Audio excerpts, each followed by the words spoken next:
8 जनवरी 1942 को Stephen Hawking का जन्म हुआ था। हालांकि वे एक अच्छे एजुकेटेड परिवार में पैदा हुए थे, परंतु उनके परिवार की आर्थिक अवस्था ठीक नहीं थी।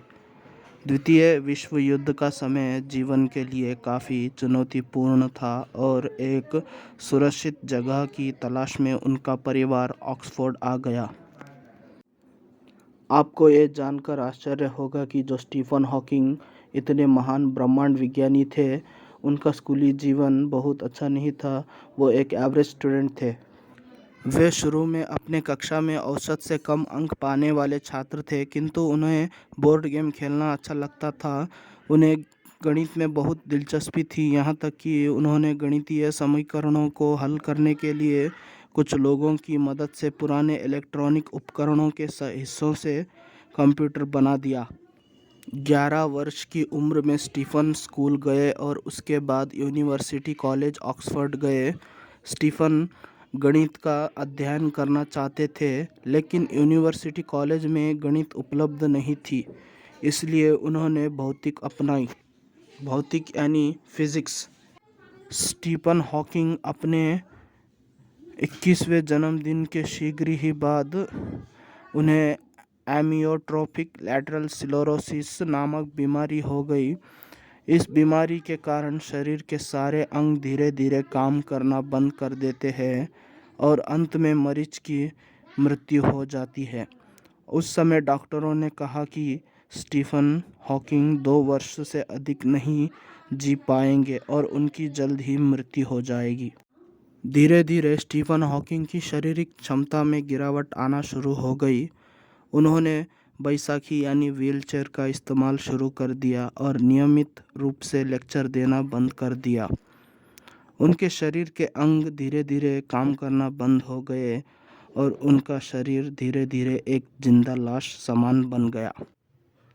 लेकिन स्टीफन हॉकिंग ने विकलांगता को अपने ऊपर हावी होने नहीं दिया। उन्होंने अपने शोध कार्य और सामान्य जिंदगी को रुकने नहीं दिया।